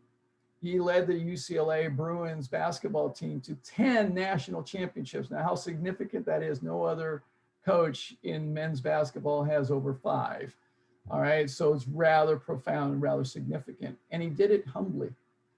He did it humbly, also realizing that there is a difference between success and accomplishment. Early in his career, he distinguished these two. In the 1930s, he distinguished accomplishment compared to versus success. Accomplishment, he says, nothing bad or wrong with it. It's winning the prize, achieving the goal, gaining success, attaining. That's nothing wrong, but it's not success. So as Coach Wooden defined success, he said success is peace of mind, attained only through self-satisfaction and knowing you've made the effort to do the best of what you are capable of. And then I've added the words right now, like in this moment right now, like each and every moment, each and every day, each and every week, each and every month, like you've done the best of what you're capable of right now. And your best can change from time to time. This is Coach Wooden's definition of success. And he built something called the pyramid of success. Absolutely fabulous. I've been a student of this. I've taught this to my swimmers for years and years and years. It's been a benchmark for how we actually operate. So when it comes to happiness, what we have is this very dysfunctional paradigm that we've all grown up with. I grew up with it. Work hard, Ruben. Work hard in school. Get good grades so you can go to a very good school and you can get a good job and then you can be successful and then maybe you'll be happy. Maybe you'll be happy. But you know what? I look at my parents, they're never happy. They're never happy. I mean, I asked my father, how are you doing? And you don't want to know what he says, all right? It's never good. He's never happy. This is a dysfunctional paradigm. And this is something that we've been brainwashed into believing. But what the research actually shows, how it actually works, and when we study cultures all around the world, we see a different picture. That if we choose happiness, and we start working on what brings us joy, our passion, then we will have true meaningful success, as Coach Wooden suggests. And we will actually have that peace of mind from doing the best of what we're capable of. And that self-satisfaction in our life, that's true happiness. That kind of success is consistent with happiness. That kind of success. So if we really look at the wisdom of the ages, we see this, that happiness is a choice. It's not a result. It's a choice that you can make moment by moment by moment. No thing will make you happy until you choose to be happy. No person will make you happy unless you decide to be happy. Your happiness will not come to you from outside of you. No, it's not external. It can only come from within you. From within you. You create it, you choose it. And this is why I teach my clients to choose this. This is an affirmation that's so powerful. I choose to be happy. I choose to be happy. I choose it. It's my choice. Another one of my favorite teachers who's been teaching Fortune 500 CEOs, and I'm going to send you the video of the interview with Jeff Weiner, who's the CEO of LinkedIn, and Ray Chambers has been teaching him, and this interview with Oprah Winfrey. And so he goes over his 5 keys to happiness. 5 keys to happiness. I love these. So number 1, live in the moment. Live in the moment. Be in the present, not in the future, not in the past. Be in the moment. It's better to be loving than to be right. Very powerful to get that.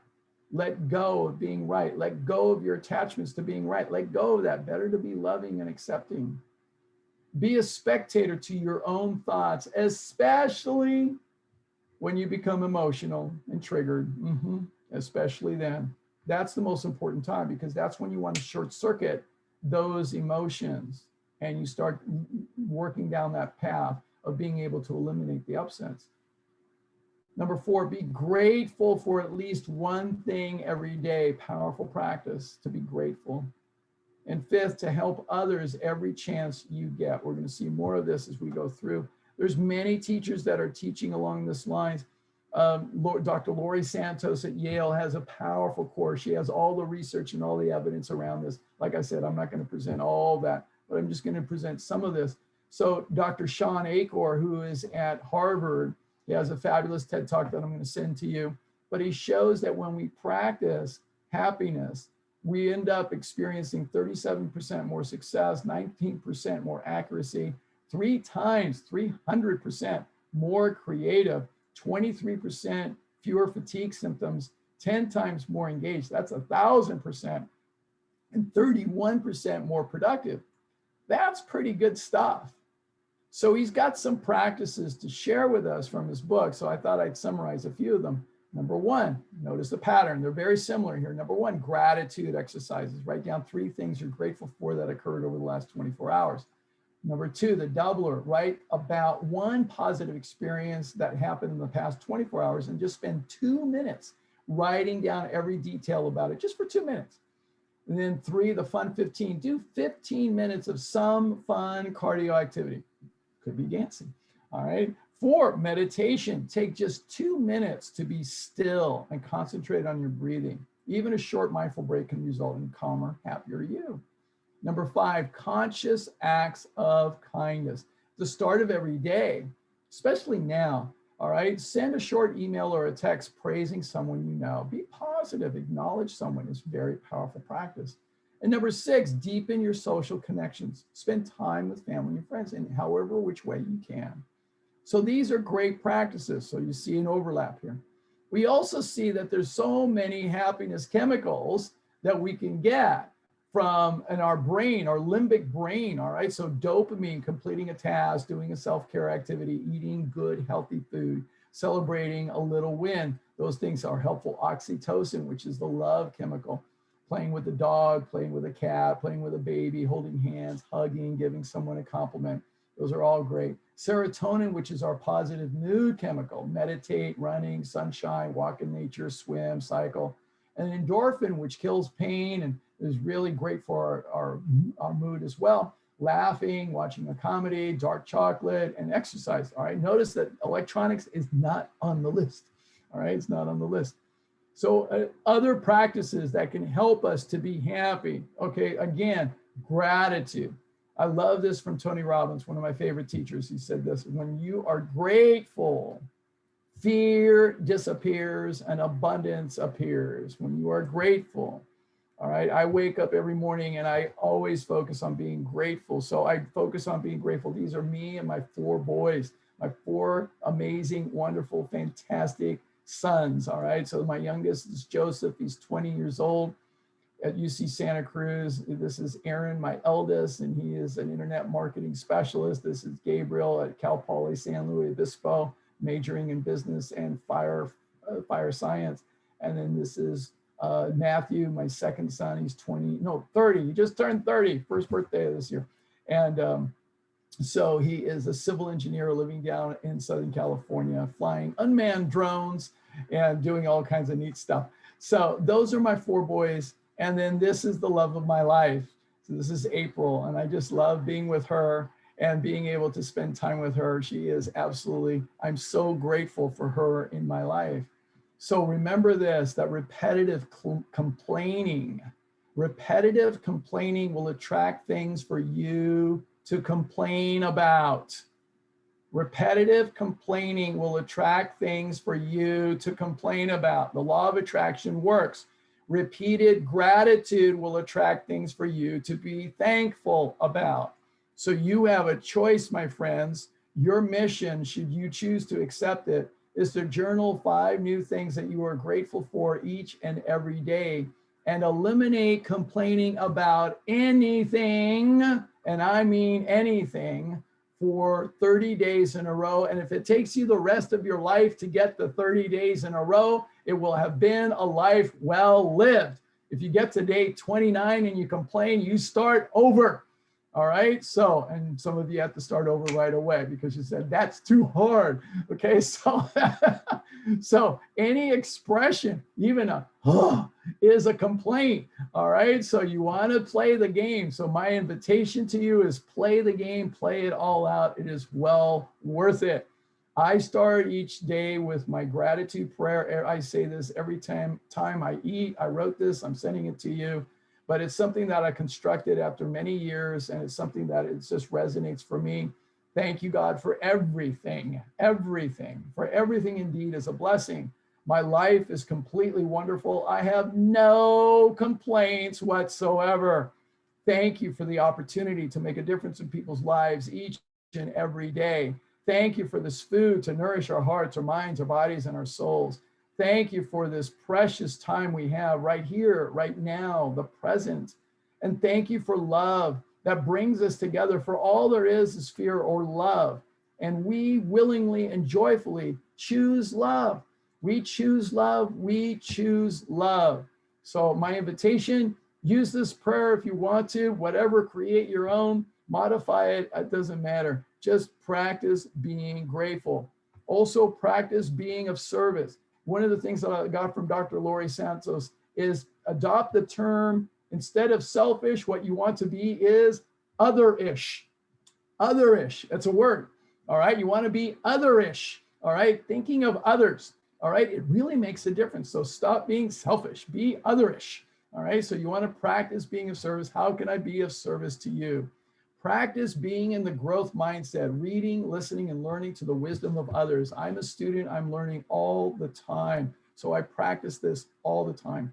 Practice mindful eating as well. Slow down, slow down.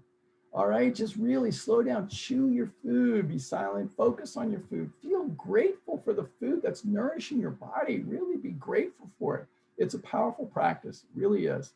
And then surround yourself with positive people and positive energy. In Japan, doctors are actually prescribing that people who are under high stress actually do what we call forest bathing. So they're saying get out in nature every day for at least 20 minutes a day. And that's a good prescription. I really think it's great. And get around great people, really great people that raise you up, that stimulate you, that empower you. So you want to be around them. One of the most fabulous practices that I've ever had has been practicing the 4 agreements. So the 4 agreements has been one of the most powerful books that has really empowered me to be happy. The 4 agreements: be impeccable with your word, don't take anything personally, don't make assumptions, and always do your best. So I'm just going to briefly expand on these. So to be impeccable with your word is to speak with integrity. It's really about integrity. No gossip, no derogatory comments about anyone who's not present, no complaining, okay? Direction of truth and love, always, always do that. In a world, I love this one, in a world where everything can be bought and sold, integrity truly is priceless. It really is. So our words should be from a space of integrity. They should be true, kind, and necessary, And sometimes it serves us well to actually filter our words, not necessarily just speak off the cuff. So we need to filter our words from time to time. And it's a good thing to do that. Be mindful of who we're speaking to and what we're saying. The 2 most powerful words in our language clearly are I am, because everything that we say after that consistently will shape our reality. It'll shape us if we're going to be happy or we're going to be depressed, anxious, or frustrated. All right, it's going to shape us. So really use our words wisely. Here's a few morning affirmations and affirmation statements that you can choose just to get you started. But Earl Nightingale says this, that whatever we plant in a subconscious mind and nourish with repetition and emotion will one day become a reality. It will. You just got to be consistent and persistent at it. Another very powerful practice that has helped me, one of the things that I learned is to practice getting complete. Getting complete. Now I use a bicycle wheel here because getting complete is to restore integrity. Integrity means that all the spokes are in alignment. They all work. If you clip a spoke, that wheel's going to eventually crumble. So getting complete, restoring integrity, means to being complete is to have said and or done whatever there is to say or do, to the extent there's nothing left to say or do. Powerful when you think about it.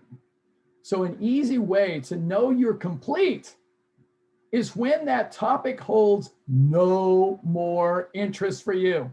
You have no emotional reaction or attachment to it.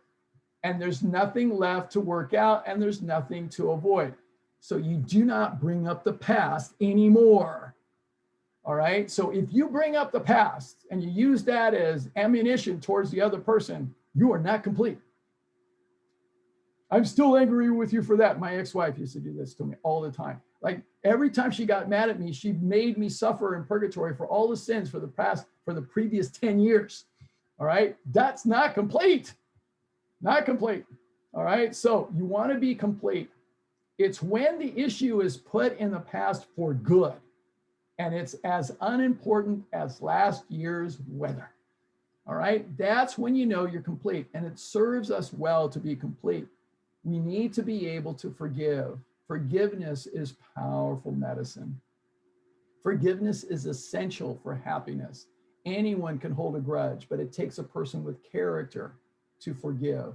When you forgive, you release yourself from a painful burden. Forgiveness doesn't mean what happened was okay. And it doesn't mean that person should still be welcome in your life. It just means you have made peace with the pain and you are ready to let it go. Holding on to resentment will cause cancer in your body. It will. Forgiveness is an act of self-love, as one of my favorite teachers, Wayne Dyer, talks about. It is an act of self-love. It really is. Holding on to a grudge serves no purpose. Thich Nhat Hanh, another one of my favorite teachers again, says letting go gives us freedom. And freedom is the only condition for happiness. If in our heart we still cling to anything, anger, anxiety, or possessions, we cannot be free. So the third agreement is don't take anything personally. Nothing others do or say is because of you. Second agreement, excuse me. So what I learned this, what anyone else thinks or says about me, quite frankly, is none of my business. Okay. All right. And third agreement, don't make an assumption. Do not assume. Okay. We get into trouble when we do that. You know what happens. All right. So find the courage to ask questions and express what you really want. Communicate. One of my teachers taught me this a long time ago. Anything can be resolved inside of communication. True, authentic, open communication. It can be resolved. The fourth agreement is simply always do your best. Always do your best, as Coach Wooden talked about, is practicing the first three agreements and everything else in your life. Strive for excellence, but not perfection. All right, make progress. In addition, I invite people to practice. What's really helped me to be happy is to practice these 5 powerful practices. These are the superpowers of happiness to me. One is accepting. It's being able to accept others just the way that they are, accepting myself just the way that I am. That's powerful.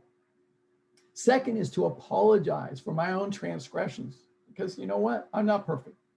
To be able to apologize is not a weakness, it's a strength. To forgive others for their transgressions is also a strength.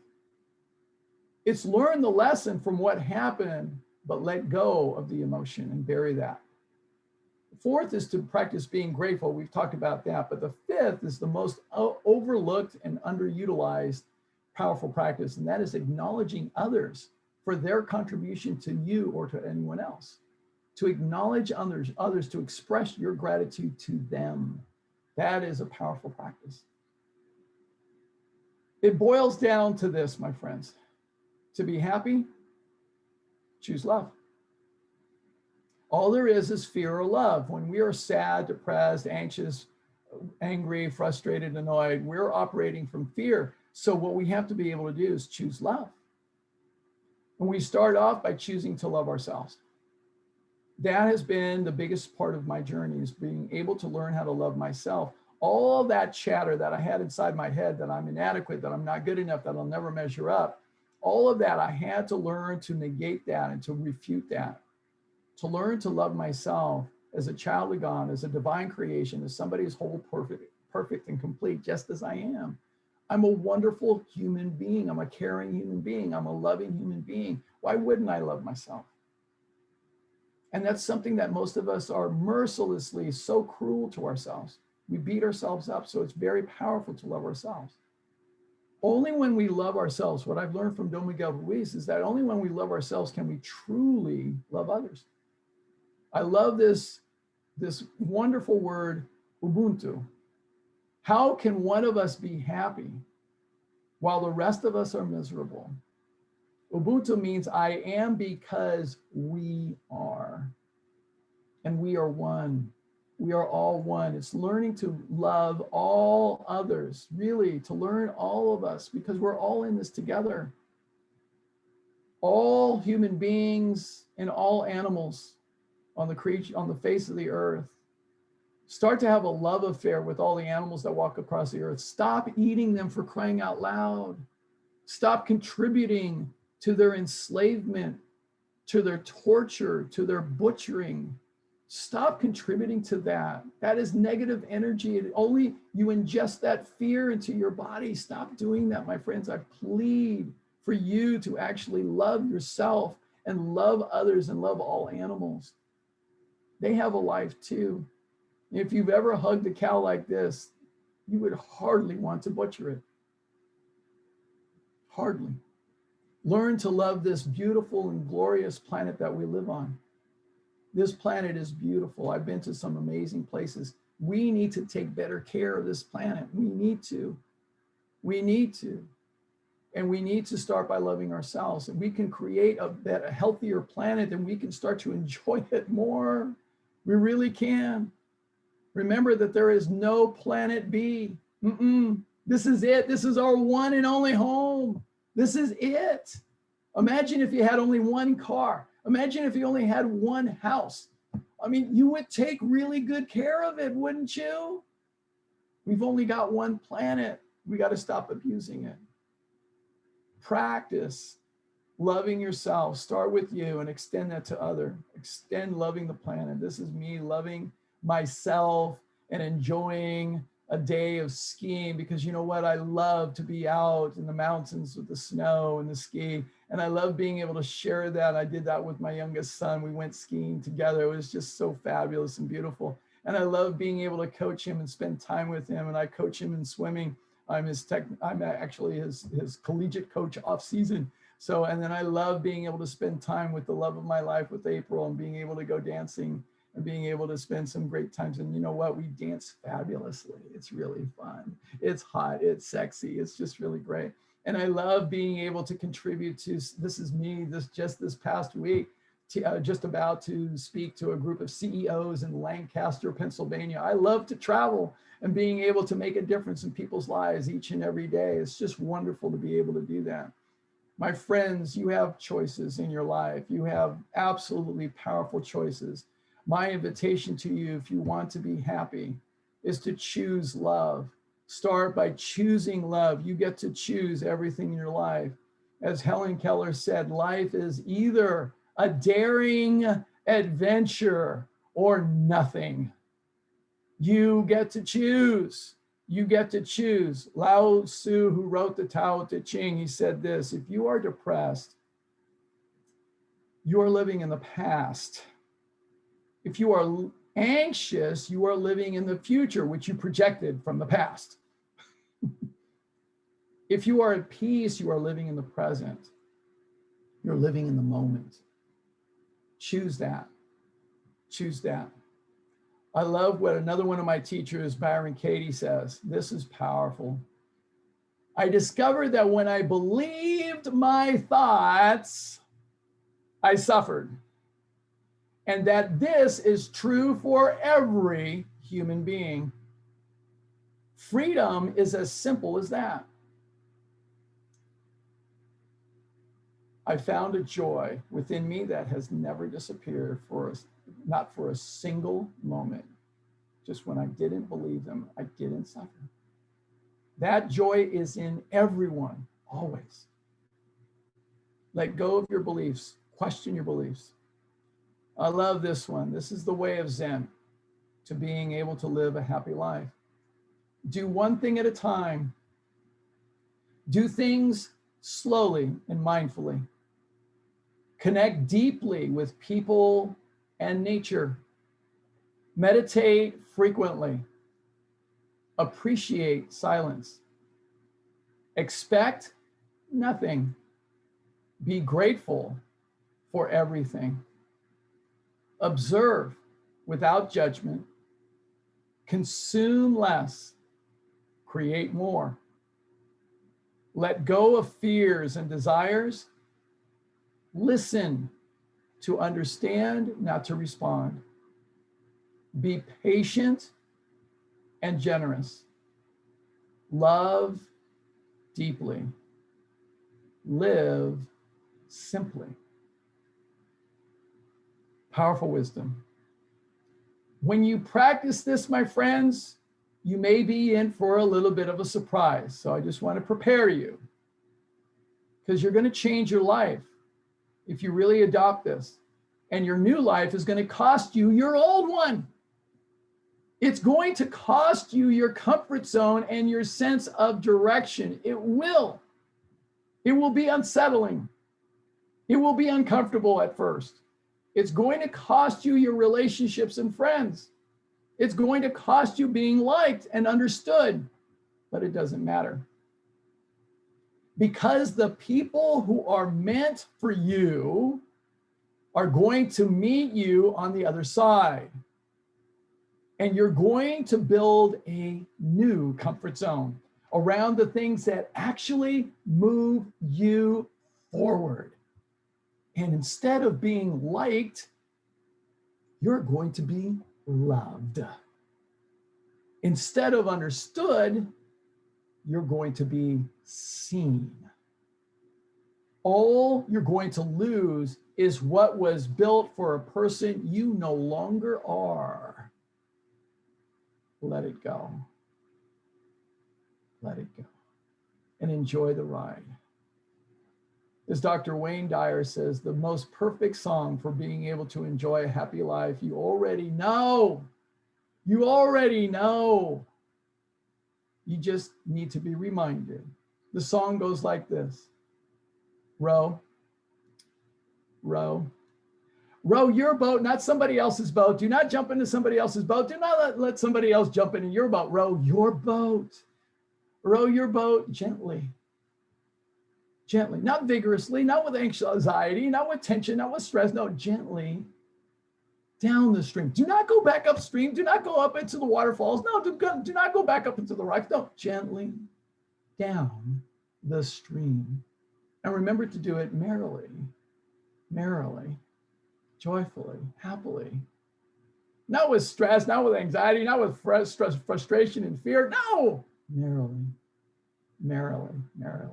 And remember, life, your life, is but a dream. It's the dream that you get to create. You get to create that. So now every morning you're in the shower, I want you to sing to yourself, row, row, row your boat gently down the stream. Merrily, merrily, merrily, merrily, life is but a dream. Okay, that's your invitation. All right, so I gave you lots of practices for today. Woo! First of all, recognize who is causing your stress. Okay, be aware, shift your mindset, build resilience and hardiness. All right, take care of you with nutrition, exercise, yoga, meditation, breathing, massage, and dancing.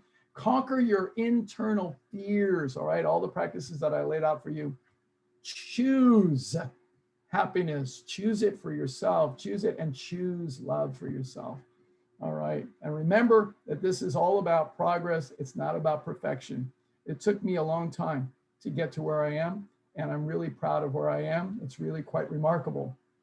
I do not recognize who I was from before. It's really quite amazing. So keep making progress. That's all that matters.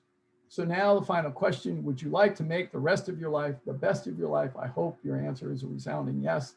So imagine for a moment, what would that look like for you? I hope it would be filled with joy and happiness, doing the things that you love to do, being athletic, whatever you want to do, but being able to finish your life with a life filled with health and energy, vitality, and fun. So the question is, where are you now? Are you there yet? Chances are you are not. So how will you get from where you are to where you want to be? You need a plan. But more importantly, do you have a plan that's actually proven to work? Chances are you don't.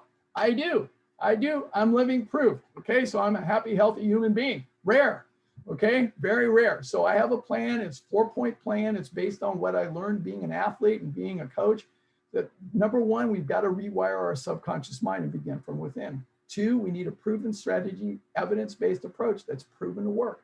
3, we need support and accountability because we are not successful by ourselves. Nobody is. And 4th, we need a track record of consistency in order to develop those habits.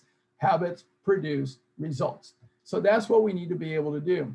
What I do as far as my services, just so you know, I provide lifestyle medicine consultations. So I do this one-on-one with people, help you to develop an individualized plan for you. I also have a group coaching program that's coming up. So my group coaching program is the Evolving Health 12-week lifestyle medicine immersion program. It's going to be online over the course of 2 weekends, 4 hours each day, with an hour break in between. And so it's a phenomenal program. People produce amazing, amazing results. And this was the last time we did it in person. So in memory of that wonderful program. And then I have a complete curriculum. I go through lots of information. It's very comprehensive and people produce amazing results. This is one of my graduates. This is Donna. When she came into the program in April 2018, a retired nurse who had already been plant-based for 8 years, but still struggling. She had some health issues with her weight, fibrillation, blood pressure, and we fine-tuned the program over time. Lifestyle habits got modified over time. Gradual approach. Here she is, 70 pounds lighter in 2020, 2 years later. All right, 70 pounds later. And by the way, she's 69 years old, just celebrated her 69th birthday, still going strong, walking 10, 11, 12 miles a day. I mean, she's phenomenal, extraordinary, and just being able to do great things. I also do lifestyle medicine programs in the workplace to be able to transform workplaces and organizations to be thriving, healthy, happy organizations. That's an amazing thing.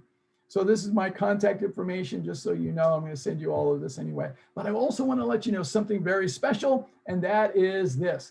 So I am going to be speaking at the Sacramento Vegan Food Festival. If you're in the area, Northern California, it is worth the drive. Come and check it out. It's going to be Saturday, June the 19th from 11 a.m. to 7 p.m. I will probably be speaking close to about 2 o'clock in the afternoon, just so you know, but it's going to be awesome. We got Dr. Dawn Forrester. I'm going to be second.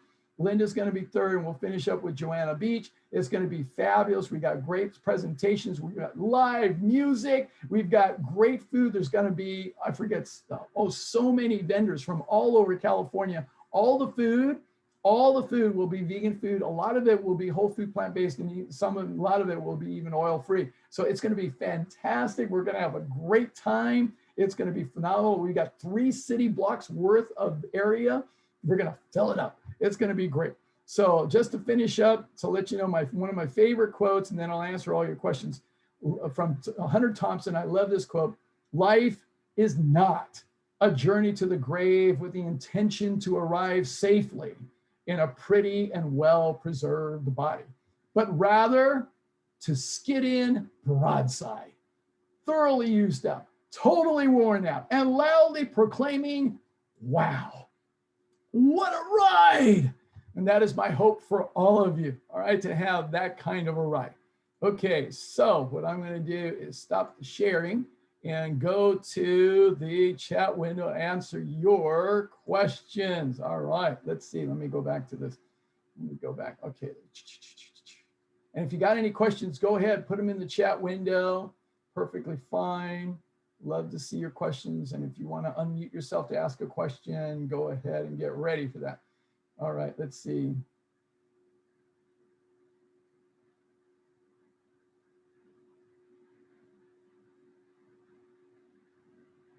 Okay, so I got a question about, so have you been set totally free of fear? Here's what it is. Fear always exists, but I've been practicing being able to conquer fear. So for instance, I've taken on very powerful experiences, Jacob, to be able to conquer fear.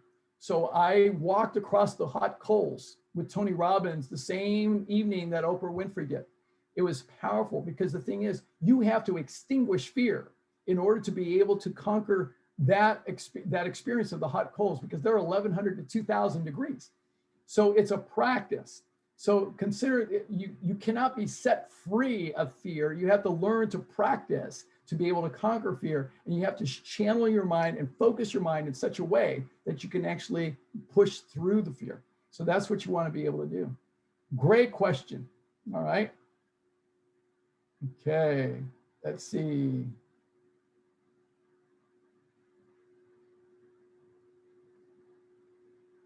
So a question was asked, why do I conclude that the parasympathetic equates to thriving? Well, I didn't say that actually, because it's what Dr. Kalitsky said.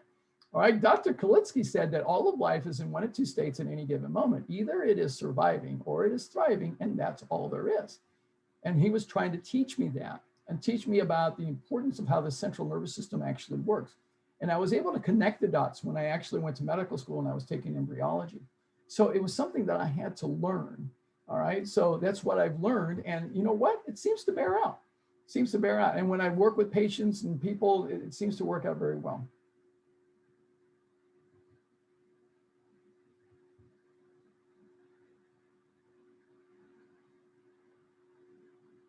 Okay, let's see here.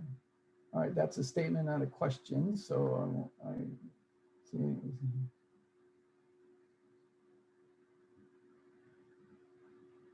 Okay, another statement. All right, let's see. Okay, another statement. People are asking statements, putting statements. Got it. Okay, got your statements. All right, let's see here. All right, let's see.